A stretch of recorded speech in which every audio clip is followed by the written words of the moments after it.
불법 정치 자금을 건넸던 강모 씨. 국민의힘은 스폰서라고도 부르고 있죠. 이번 논란의 가장 중심에 있는 인물일 겁니다. 그런데 김민석 후보자가 사단법인 두 곳에서 각각 이사장과 임원을 지낸 적이 있는데 그 사무실들도 모두 이 강모 씨 소유의 오피스텔이었던 걸로 확인이 됐다고 합니다. 구준영 변호사님. 이 강 씨가 김민석 후보자에게 생활비 주고 유학비 주고 그리고 2018년에 돈 빌려주고 여기서 끝이 아니라 사무실까지 지금 빌려줬다는 의혹이 추가로 제기됐습니다. 그러니까 오랜 후원자인 건 맞다라고 생각을 해요. 그러니까 스폰서라는 게 반드시 불법이다 이게 아니라 그 중에 불법도 있었던 게 판례로서 확인됐고 김민석 후보자의 전과가 되기도 했었죠. 그럼에도 불구하고 그 앞뒤로의 관계가 굉장히 끈끈하게 계속해서 유지됐다라는 것이고요. 정치자금법이나 뇌물죄에서 서로 주고받은 사이가 다시 또 금전거래하는 거를 잘은 못 봤거든요, 저는. 근데 그 이후로도 이렇게 이어지는 건 굉장히 이례적이다. 게다가 이 주소지 이전된 거에 대해서는 시세에 대한 언론 보도도 나왔는데 지금 시세보다 절반 정도의 임대료로 들어가 있었다라는 것도 확인됐기 때문에 이게 굉장히 관계가 끈끈하구나. 이런 부분에 있어서는 김민석 후보자가 더 소명을 해야 되겠다. 왜냐하면 또 마침 그 송영길 전 대표에 대해서 유죄 판결이 났을 때 먹사연이라는 외곽 조직이 있었거든요. 구조가 똑같아요. 사단법인이었는데 송영길 대표가 정치에 있어서 활용을 많이 했었죠. 근데 그 당시에 후원자들이 먹사연으로 집어넣은 돈이 실질적으로는 이제 송영길 대표의 정치 활동에 도움이 됐다라고 해서 정치자금법 위반으로 그 부분이 유죄가 됐어요. 그러니까 구조는 거기서 이제 봤을 때 비슷하다고 볼 수 있기 때문에 이 부분에 있어서도 임대료 부분에서 이득을 얻은 부분, 이런 부분들은 다시 또 이제 해명을 해야 되는 영역으로 들어왔다 이렇게 생각이 됩니다. 알겠습니다. 지금 뭔가 이 강 씨와의 관계에 대한 추가적인 의혹들이 계속 제기되고 있습니다. 이 부분도 김민석 후보자가 직접 청문회에서 해명을 좀 해야 될 것 같고요. 총리 지명 후에 늘 미소를 보이던 김민석 후보자가 발끈하는 일도 있었습니다. 국민의힘이 김 후보자의 자금 출처 의혹을 소명받겠다면서 김 후보자의 전 부인과 현 부인을 청문회 증인으로 채택하려 한 겁니다. 이제 아들의 학비 문제는 외화로 송금을 해야 되니까 네. 한국은행을 거치게 되잖아요. 네, 맞습니다. 그러면 자료 확보하시기가 좀 쉬운 겁니까? 어떻습니까? 이게 기본적으로 당사자들이 동의를 해야 되는 건데요. 네. 아직까지는 동의가 안 돼 있는 상태고 코넬대에 다니는 그 유학비랑 생활비를 합쳐서도 여기서도 한 2, 3억을 쓴 거거든요. 그러면은 이 돈이 어디서 나왔느냐를 보려고 그러면 해외 유학 비용 같은 경우에는 외화로 송금을 하기 때문에 한국은행에 딱딱 신고가 되도록 돼 있습니다. 만약에 정말로 배우자가 전처가 다 지원한 게 맞다면 네. 그게 그 송금 내역을 확인하면 되는 문제거든요. 그러면은 그것만 확인된다 그러면 투명하게 지게 되겠지만 그거를 거부한다면 사실상 이게 좀 투명하지 않다는 것을 국민들 앞에서 자인하는 꼴이 되기 때문에 네. 저는 그 부분을 협조할 것이라고 생각합니다. 사실 지금까지 다루고 있는 이 의혹들은 김민석 후보자에 관련 개인 의혹일 수 있습니다만 해명에 대한 의혹일 수도 있습니다. 보시죠.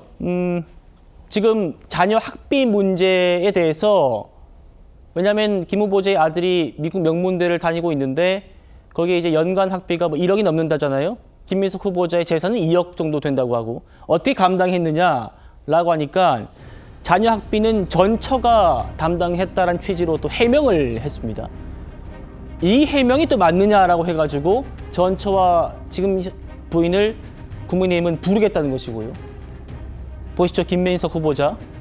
다 발가벗겨진 것 같다라는 고통을 호소하는 아내의 눈이 실핏줄이 터지고 아이들의 교육을 전담해준 애들 엄마까지 청문회에 부르겠다는 이 냉혹함 앞에서 참 무기력하고 부끄럽다라고 입장을 밝히고 있습니다. 김두수 대표님 어떻게 보십니까?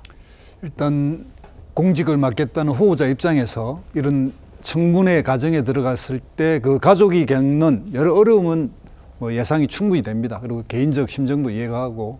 근데 이제 본인이 해명하기를 전 부인이 맡았다고 했으니까 그러니까 해외 송금은 기록이 남으니까요. 그 자체로는 충분히 증명되지 않을까 생각이 드는데 예. 이제 문제는 청문회에서 증인으로까지 요청을 한다 그러면 전 부인과 현 부인에 다 요청하겠다 이런 게 언론에 나오던데 이런 식이 되면 오히려 그런 국민의힘의 공세가 가유불급처럼 느껴질 수도 있다. 그래서 충분히 아직까지 청문회가 남아있는 과정에서 뭐 충분히 소명되기를 바라고요.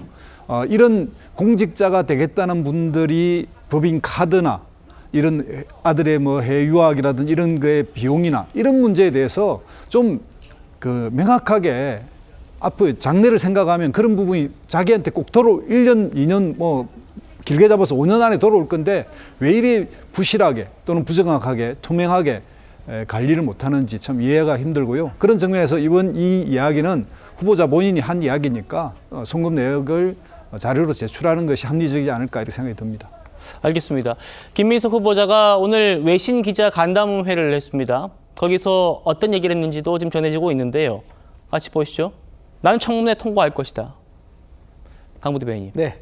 그리고 야당이 반대해도 없는 법적 문제는 안 생긴다.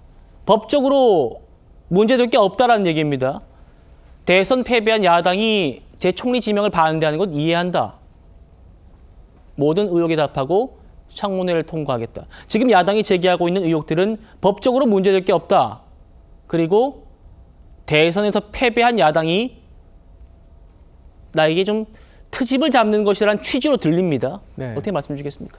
그러니까 이제 김민석 후보자로서는 사실 입장 바꿔놓고 생각하면 아니 본인이 전 배우자가 있었고 그 배우자 사이에서 자식도 있었는데 그 전 배우자에게 미안하지만 본인이 경제적 능력 없으니까 그 전 배우자가 아들을 키우고 이렇게 학비까지 다 됐는데 갑자기 총리 된다고 하니까 전처 부르고 현처 부르고 그걸 같은 데서 세워놓는다고 하면 그 어떤 국민들이 그걸 보고 잘했다라고 하겠습니까? 예. 국민의힘 인사청문회 이런 식으로 하면 안 돼요. 정치는 부메랑입니다. 다 이거 선례로 돼서 다 돌아올 것이고 이런 주장하고 있는 국민의힘 의원들 다 박제될 겁니다. 최소한의 정치라는 것이 도의를 넘어서는 안 되죠. 만약에 검증할 길이 정말 그밖에 없는가를 고려하고 또 고려를 했었어야죠. 그런 다음에 한다고 하면 국민들도 이해할 수도 있는 겁니다. 그리고 그런 방법밖에 없다고 하면 김민석 후보자가 선택할 수 있도록 해줘야 되는데 저렇게까지 몰아세우고 하는데 김민석 후보자로서 이게 기분이 좋겠습니까? 그렇기 때문에 김민석 후보자가 그럼에도 불구하고 나름대로 정제된 표현을 한 것 같은데 어쨌든 불법적인 사항이 없다는 것은 사실 그런다고 해도 이제 정치인은 국민정서법을 잘 따라야 되긴 합니다. 그렇기 때문에 이제 저렇게 말씀을 하셨지만 결국 임명권자인 이재명 대통령은 국민의 정서까지 다 고려하실 것이다. 그렇게 생각합니다. 예.